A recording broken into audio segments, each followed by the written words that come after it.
Shalom. Today with Pastor Dr. Andy. Program ini terselenggara atas kerjasama dengan KNB Ministry dan Kantor Hukum Dr. Padriyadi Wiharjo Kusumo, SS, SH, MH, dan rekan.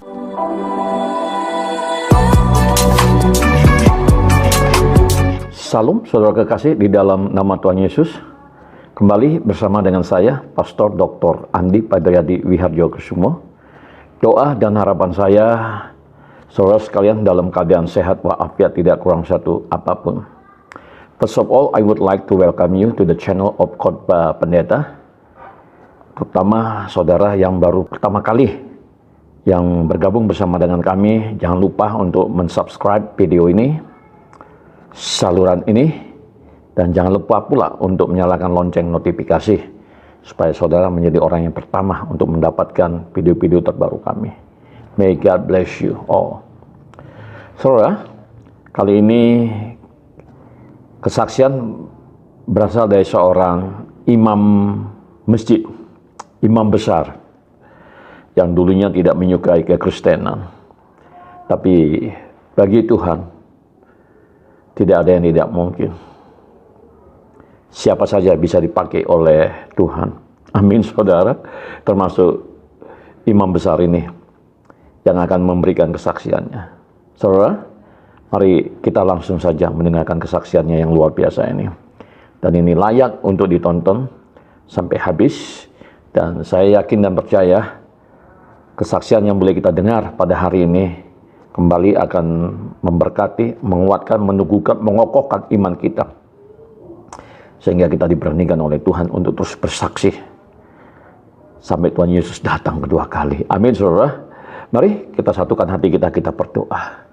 Kembali taat-taatinya kami mengucap syukur ya Tuhan karena Engkau baik. Terima kasih untuk keselamatan yang sudah Tuhan berikan bagi kami. Hamba-Mu berdoa ya Tuhan secara khusus buat setiap umat-umat-Mu yang tengah menyaksikan program kesaksian ini.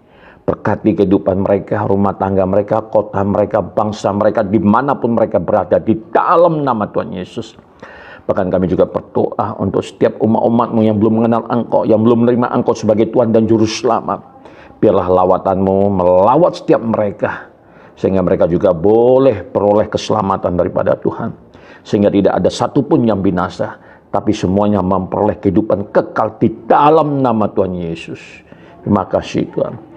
Biarlah kesaksian yang boleh kami dengar kali ini itu kembali mengalir dalam kehidupan kami, dan kami diberikan roh keberanian untuk memberitakan Injil damai sejahtera dimanapun kami berada. Di dalam nama Tuhan Yesus kami telah berdoa dan mengucap syukur. Haleluya. Amin.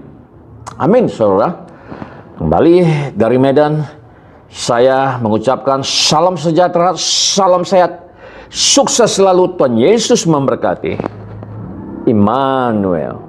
My great-grandparents are from Turkey, but they came and settled down in India, in the South Kerala, a location called Wayanad. It's a beautiful hill station.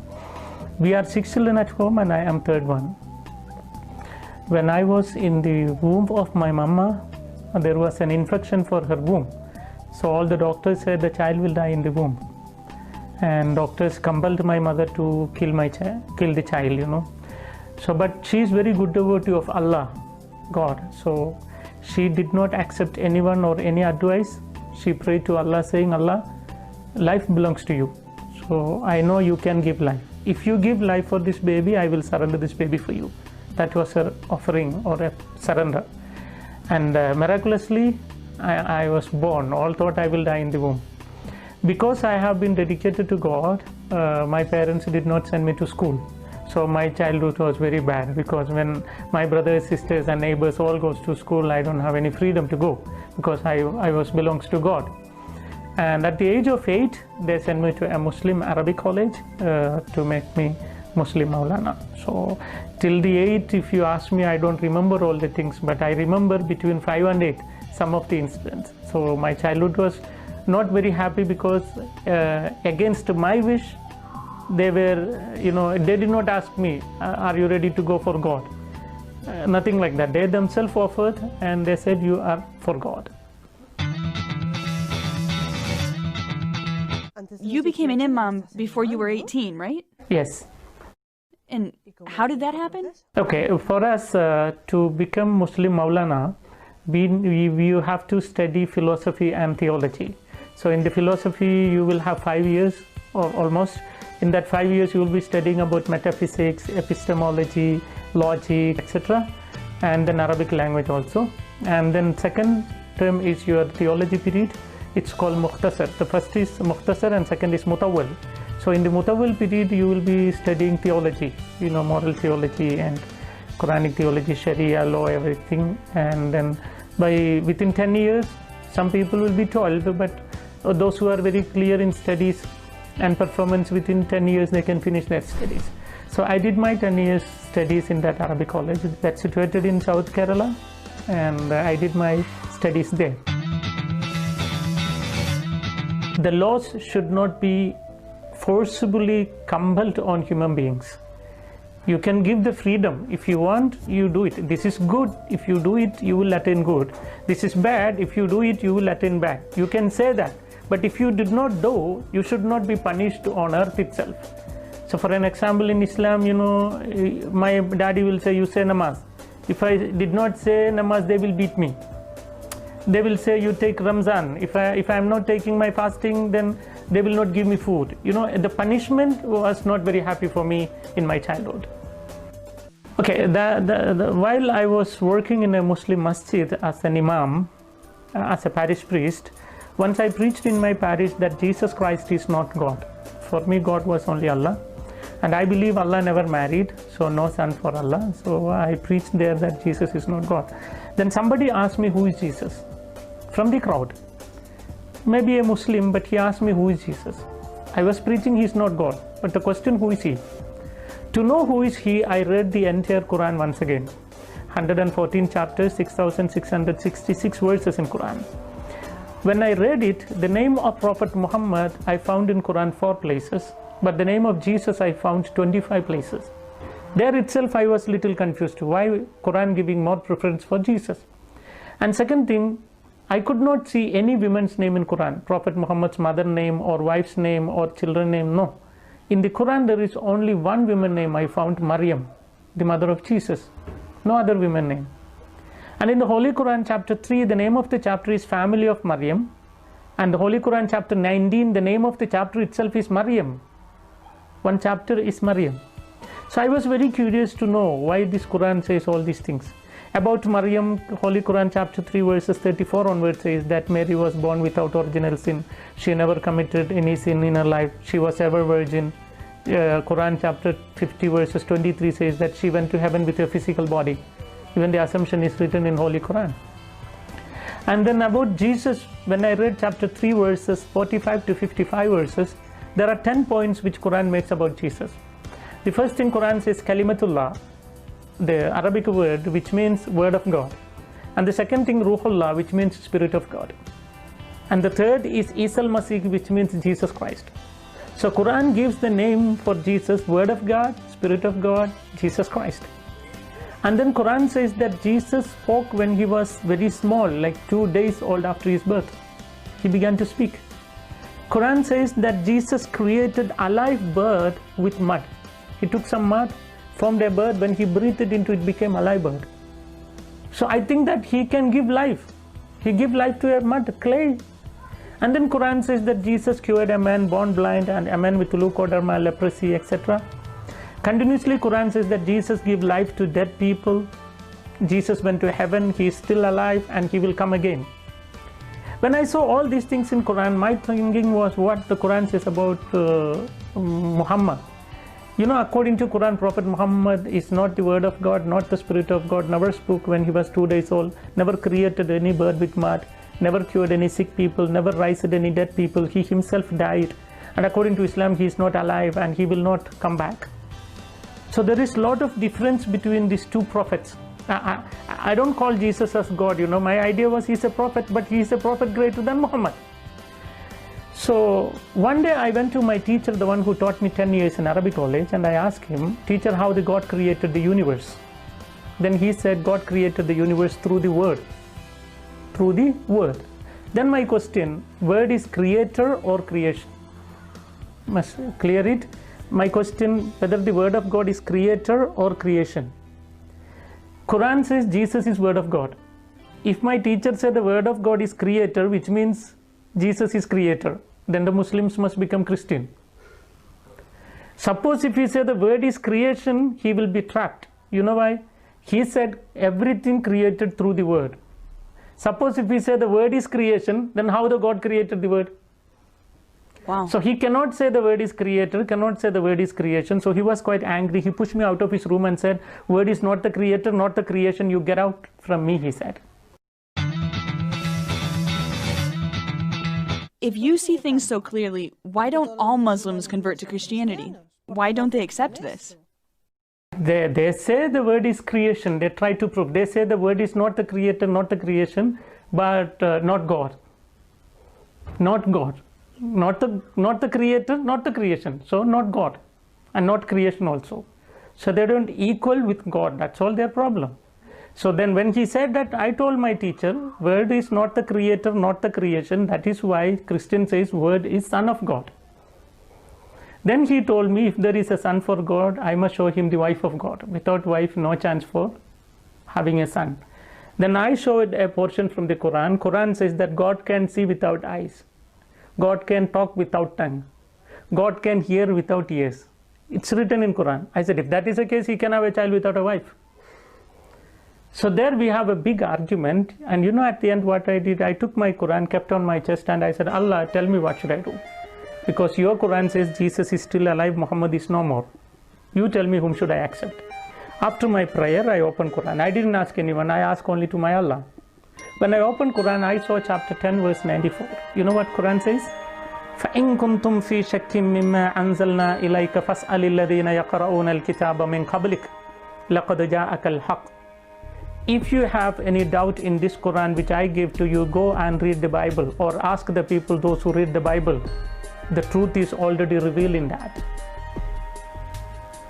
So if you ask me, who made me Christian? It's not any fathers, it's not any sisters, it's not any bishops, it's not any cardinal, it's not even Pope. But the Holy Quran converted me to Christianity. So after seeing this, I decided to study Bible, and I went to a retreat center called the Divine Retreat Center. That's in India. We have a 7 languages retreat.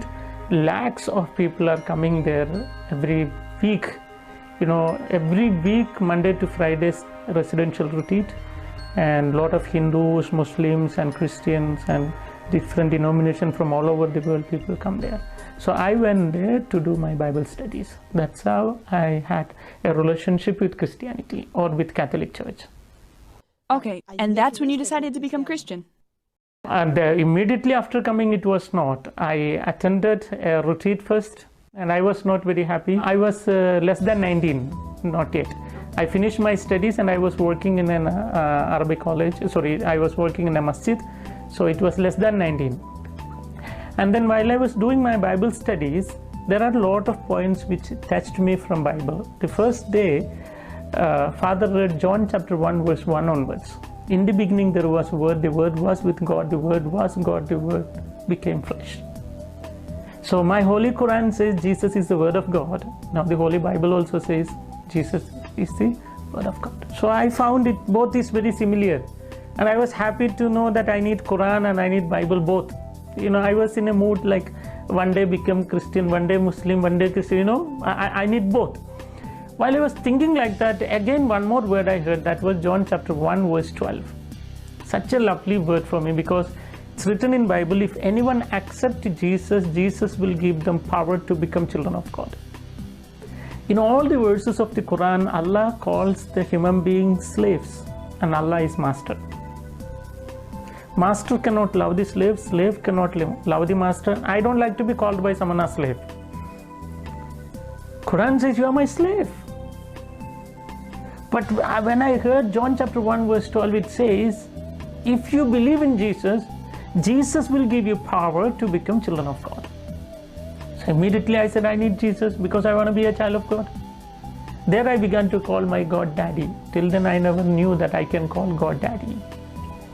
You know, Jesus taught the prayer in Aramaic language, Abun Doshmayo. Our God who art in heaven, Abun he called. In Arabic language, Abun means our dad, you know. And if you ask me, I cannot express my joy whenever I call my dad, you know, whenever I call God dad. And whenever I think that the creator of the universe is my dad, I have a kind of joy which I cannot express. It's beyond my, you know, experience cannot explain. Only you can understand by experience. So I really love to call my God dad. There I decided to accept Jesus. So that's when you made the decision to become a Christian? Yes. And did you tell your family? No, that's where I stayed in Divine, and so many other points touched my life, and I decided to become Christian. By the time I was missing in my home, so my parents thought I will be in my masjid, and the masjid people thought I will be in my house. So when they both communicated, they understood I am not in masjid, not in home. So they searched for me everywhere. They give advertisement in newspaper and the television, etc. Finally, they found me in a Catholic retreat center. And one fine day, my dad came there, and it was very horrible because he beat me very badly, and there was bleeding from my nose, and I was unconscious. And then he took me home. I don't know how he took me, but somehow he took me home because I was unconscious. When I came in conscious, I was in a small room without any clothes. I was completely naked, and my hands and legs were chained very tight, and I could not even speak because there was chili powder in my mouth, nose, eyes, and you know, wherever the wound was there in my skin, they applied some chili there also for me to get burning.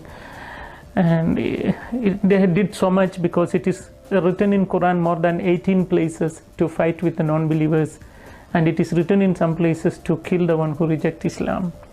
So my dad is obeying the law of Quran, so he wants to do something.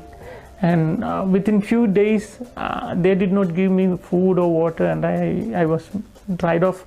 And one day my lift broke, and I was trying to lick little blood to wet my throat. Then my brother came and passed urine in my mouth. You know, they said that's punishment for you to believe in Christ.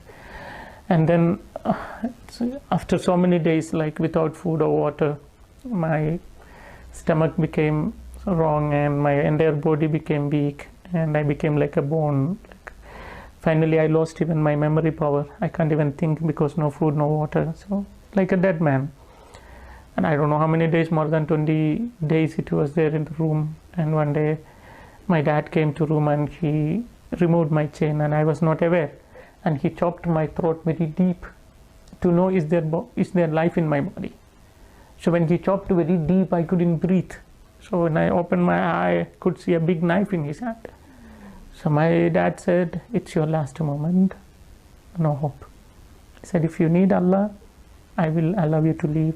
If you need Jesus, I will kill you." I know that, you know, when I was in the womb itself, all said I will die. But they loved me so much, and they prayed, and they got the life. And now they want to kill me. So I don't know. And I know my dad well, he will kill me. So when I know that it's my last moment of death, I thought, anyway, Jesus died, but he came back. If I believe in Jesus and I to make it my life, you know, a kind of a joy, you know, it is better to die in Jesus. When I decided, suddenly a light fell on my forehead, you know, a moonlight, something fell on my, and there was a kind of electric shock, something passed throughout my vein. I was so energized, you know, from somewhere the energy flow into my body, and I couldn't control myself. That much energy there was in my bone. I pulled my dad's hand down and I cried out, "Jesus!" When I cried out, my dad fell on the ground. When he fell, with the knife which he was holding, there was a big wound for his chest. And there was bleeding, and some kind of foam was coming from his mouth, and he was screaming, you know. And all were shocked, my brothers and mom, my sisters, they don't know what's happening. So they thought my dad is already dead. So they took my dad and ran to hospital. When they were running to hospital, they forgot to lock my room from outside. And I was in an energy which I cannot tell you, because I was only born, no food, so many days, more than 20 days, bony, but very energy. So I just came out and wore the dress of my dad. I ran to taxi stand, took a taxi, straight away went to Pota. On the way, the taximan, he was a Christian, so he bought for me some kanji, juice and everything, and he knows my struggle, and he taught me to Pota. And he contacts me even now. He's a very good friend of mine, the taxi driver. So I came to Pota again. That day, really I understood my Jesus is alive even now. When I call him for my need, he saved me. So which means he is present here, even when I am talking to you. So that is my life. Everywhere I know that he is present. Because now after my conversion, 18 years, I never thought that the Muslims will allow me to live 18 years. And I have even preached in Middle East, where the Arabs came, but nothing happened. So which means my Jesus is alive and he is protecting me. Mario, is your life in danger? Are people still trying to kill you? Yes, even after this experience, so many times they tried to kill me. And at the end, my parents, they did a mock funeral ceremony. You know what it is? It's like outcasting, keeping you out. You know what they did? They made my statue and buried in a grave, and they wrote my birth date and death date.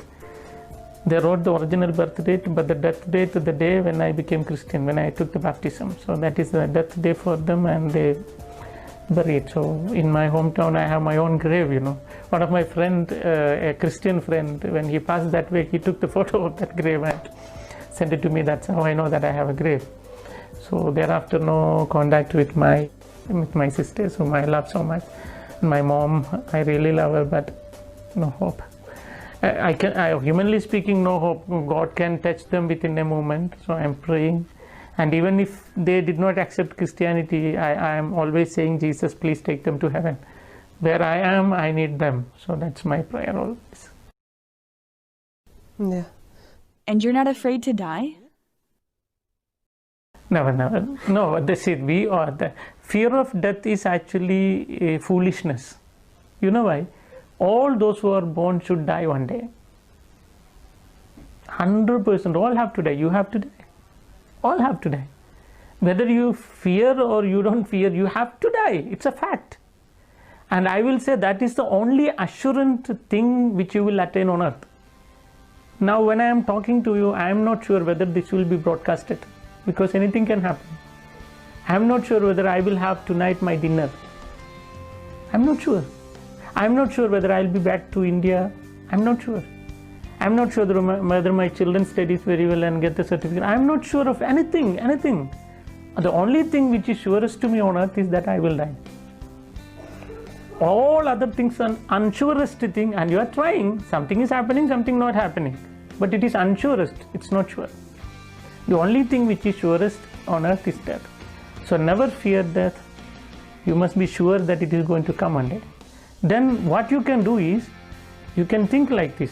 If you believe in Muhammad and die, you know what will be your situation? Prophet Muhammad died, people buried, and afterwards we don't know where he went. If I believe in him and die, I don't know where I will go. Gautama Buddha, Mahavira, Guru Nanaka, Shirdi, Babi, Kali, Muruga, Baswana, Vamana, so many gods and goddesses in my country, in India.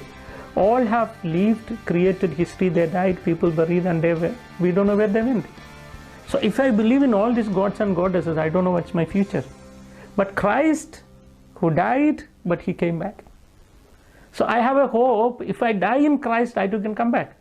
So it is better, be sure of death, and that should be in Christ.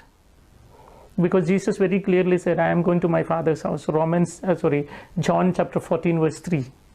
I am going to my Father's house. There are so many rooms, and I will arrange a room for you, then I will come back to take you. So, I am so happy to know that my Jesus is arranging big bungalow for me there, big house. Once if he finish the work, he will come back to take me. I think it is a big bungalow because last 18 years Muslims tried to kill me, they could not kill, which means still the construction is going on. Once if it is ready, then he will come back to take me. Then only the Muslims can kill me. Till then nobody can. So I am not afraid of death, because that is a fact. Only thing I am thinking, after my death what? To have eternal life, you need Jesus. Every religion says the block between God and man is sin. And in Islam, for the sin they are offering animal. For their sin they are sacrificing animal. In Hinduism, next birth. But only in Christianity, Jesus himself took my sin and my punishment, and he removed this sin from me, and he made me pure, and he can surrender me to God, the Father, saying that he is pure and I have purified. I have taken out all his transgression, his punishment, and his sins. So now you can take him to heaven. So Jesus is my Savior. He is a perfect man because I am man. My Savior should be a man. And he is perfect to God because I need eternal life. Only God can give eternal life. Now it's very simple to tell you. The consequences of sin is death. The consequences of sin is death. So to remove the death, what you should do? To remove the darkness, you must bring light. The same way, to remove the death, you must bring life. Whose life? In the Old Testament, they were giving the life of animal because they believed life in blood and animal blood. And Muslims are doing even now. But to remove my death, I need eternal life. From where I can get eternal life? Only from God. And that is given by Jesus on the cross. So when I partake in his body and in his blood, I am partaking in his life. I am becoming part of his life. So then that's why Jesus calls me brother. And Jesus and me both calls God daddy. Because Jesus clearly said, if you eat my body, if you drink my blood, you shall never die. Even if you die, I will raise you.